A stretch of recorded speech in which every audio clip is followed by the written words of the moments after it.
ಹೈನುಗಾರಿಕೆ ಮಾಡುವಂತಹ ಎಲ್ಲ ನನ್ನ ರೈತ ಬಂಧುಗಳಿಗೂ, ವಿಡಿಯೋ ನೋಡ್ತಾ ಇರೋ ಪ್ರತಿಯೊಬ್ಬರಿಗೂ ಥ್ಯಾಂಕ್ ಯು.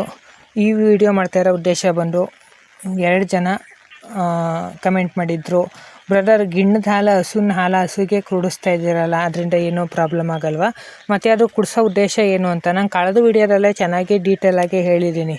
ನೀವು ಕ್ಯಾಲ್ಶಿಯಮು ಇರೋದಕ್ಕಿಂತ ಹೆಚ್ಚಿನದಾಗಿ ಕ್ಯಾಲ್ಶಿಯಮು ಗಿಣ್ಣು ಹಾಲಲ್ಲಿ ಇರ್ತಾರೆ. ನೀವು ಕ್ಯಾಲ್ಶಿಯಮ್ ದುಡ್ಡು ಕೊಟ್ಟು ಬಾಟ್ಲಲ್ಲಿ ತಂದು ಕುಡಿಸ್ತಿರಲ್ಲ, ಅದಕ್ಕಿಂತ ಹೆಚ್ಚಾಗಿ ನಿಮಗೆ ಗಿಣ್ಣದ ಹಾಲು ಗಿಣ್ಣದ ಹಾಲಲ್ಲಿ ಕ್ಯಾಲ್ಶಿಯಂ ಅಂಶ ಚೆನ್ನಾಗಿರುತ್ತೆ. ಮತ್ತು ಇನ್ನೊಂದು 2 ಜನ ಕಮೆಂಟ್ ಮಾಡಿದ್ರಿ, ಬ್ರದರ್ ಗಿಣ್ಣದ ಹಾಲು ನೀವು ಬೇರೆ ಹಸುಗಳಿಗೂ ಕುಡಿಸ್ಬೋದಲ್ಲ ಅಂತ. ಕರು ಹಾಕಿ ಕ್ಯಾಲ್ಶಿಯಮ್ಮು ಪೂರ ಹಾಲಿಗೆ ಬಂದಿರೋದು ಈ ಕರು ಹಾಕಿರೋ ಅಂಥ ಹಸುಗಳಿಗೆ. ಅದರಲ್ಲಿ ಎಲ್ಲ ಹಸುಗಳು ಗಿಣ್ಣದ ಹಾಲು ಕುಡಿತವೆ ಅಂತ ನಾನು ಹೇಳ್ತಾ ಇಲ್ಲ. ಕೆಲವೊಂದು ಹಸುಗಳು ಕುಡಿತವೆ, ಕೆಲವೊಂದು ಹಸುಗಳು ಕುಡಿಯೋದಿಲ್ಲ. ನಮ್ದು ಈ ಹಸು ಕುಡಿಯುತ್ತೆ, ನಾನು ಅದಕ್ಕೆ ಕುಡಿಸ್ತೀನಿ, ಮತ್ತು ಮಿಕ್ಕ ಕರುಗಳಿಗೆ ಕುಡಿಸ್ತೀನಿ.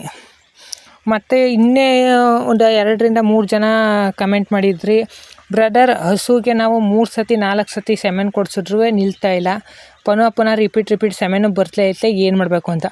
ಈ ಥರ ಸೆಮೆನು ಬಂದಾಗ ಈ ಥರ ಯಾವ ವೈಟ್ ಡಿಸ್ಚಾರ್ಜ್ ಇರ್ತದೆ ಸೆಮೆನು ಬಂದು ನಿಂತೋದ್ಮೇಲೆ ಅಂಥವಕ್ಕೆ ನೀವು ಗರ್ಭ ತೊಳಸ್ಬಿಟ್ಟು ಸೆಮೆನ್ ಕೊಡಿಸಿ.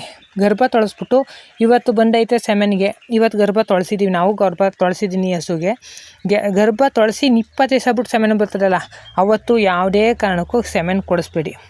ಅದನ್ನೇ ಅಷ್ಟು 20 ದಿವಸಕ್ಕೆ ಬರುತ್ತೆ. ಇನ್ನೊಂದು ಸತಿ ಸ್ಕಿಪ್ ಮಾಡಿಬಿಡಿ, ಸೆಮೆನು ಕೊಡ್ಸೋಕೆ ಹೋಗಬೇಡಿ. ಇನ್ನೊಂದು ಸತಿ ಸೆಮೆನು ಬರುತ್ತಲ್ಲ, ಆಗ ಸೆಮೆನ್ ಕೊಡಿಸಿ. ಆಗ ನಿಲ್ಲೋ ಚಾನ್ಸಸ್ಸು 100ಕ್ಕೆ 80% ನಿಲ್ಲೋ ಚಾನ್ಸಸ್ ಇರುತ್ತೆ. ಇನ್ನು 20% ಹಸುದೇ ಪ್ರಾಬ್ಲಮ್ ಇರ್ಬೋದು. ಈಗ ಎಲ್ಲ ಅಷ್ಟೇ, ನಮ್ಮ ರೈತರುಗಳಿಗೆ ಪ್ರಾಬ್ಲಮ್ ಆಯ್ತಿರೋದೇನೋ, ಸೆಮೆನ್ ನಿಲ್ತಾಯಿಲ್ಲ. ಯಾರನ್ನು ಕೇಳಿ ನಮ್ಮ ಹಸುಗೂ ಸೆಮೆನ್ ನಿಂತಿಲ್ಲ, ನಮ್ಮ ಹಸುಗೂ ಸೆಮೆನ್ ನಿಂತಿಲ್ಲ ಅಂತೀವಿ. ಹಸುಗಳು ಪ್ರಾಬ್ಲಮ್ಗಿಂತ ನೀವು ಯೂರಿಯಾ ನಳಿಕೆಗಳು ಸೆಮೆನ್ ಕೊಡೋಕೆ ಬರ್ತಾರೆ ನೋಡಿ, ಅದರಲ್ಲಿ ಸೆಮೆನ್ ಕೊಡೋಕೆ ಬಂದಾಗ ಸೆಮೆನ್ ಕಡ್ಡಿಲಿ ಎಷ್ಟೋ ಸೆಮೆನ್ ಕಡ್ಡಿಗಳು ಇದಾಗಿ ಹೋಗಿರ್ತವೆ, ಅವ್ರ ಡೇಟೇ ಮುಗ್ದೋಗಿರ್ತದೆ, ಮತ್ತು ಅದು ನೀಟಾಗಿ ತಂದಿರೋದಲ್ಲ, ಅದರಿಂದ ಕೂಡ ಸೆಮೆನ್ ಇಲ್ದೇ ಹೋಗೋ ಅಂಥ ಚಾನ್ಸಸ್ಸು ತುಂಬ ಇರುತ್ತೆ. ಮತ್ತು ಈ ಥರ ಡಿಸ್ಚಾರ್ಜ್ ಆಗೋದ್ರಿಂದ ಕೂಡ ಸೆಮೆನ್ ನಿಲ್ತಾಯಿಲ್ಲ.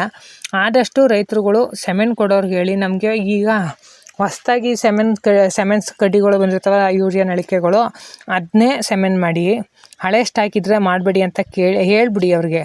ಮತ್ತು ನಿಮಗೂ ಒಂದು ಸೆಮೆನ್ ಕಡ್ಡಿ ಒಬ್ಬೊಬ್ಬರು ಒಂದೇ ಥರ ಸೆಮೆನ್ ಕೊಡಿಸ್ತೀರಿ. ನಾನು ಡೈರೆಕ್ಟಾಗಿ ಹೇಳ್ತಾ ಇರೋ ಉದ್ದೇಶನೇ ನೀವು ಅರ್ಥ ಮಾಡ್ಕೊಳ್ಳಿ. ಒಂದೇ ಸೆಮೆನ್ ಕಡ್ಡಿ ನೀವು HF ಸೆಮೆನ್ನೇ ಕೊಡಿಸ್ತಾ ಇದ್ದರೆ ನಿಲ್ತಾ ಇಲ್ಲ ಅಂದರೆ ಒಂದು ಸತಿ ಚೇಂಜ್ ಮಾಡಿ, ಗಿರ್ ಸೆಮೆನ್ನೋ ಅಥವಾ ಯಾವ್ದಾರ ಬೇರೆ ನಮ್ಮ ದೇಶಿ ತಳಿ ಕೊಡಿಸಿ ನೋಡೋಣ, ಅದರಿಂದ ಕೂಡ ನಿಲ್ಲುತ್ತೆ.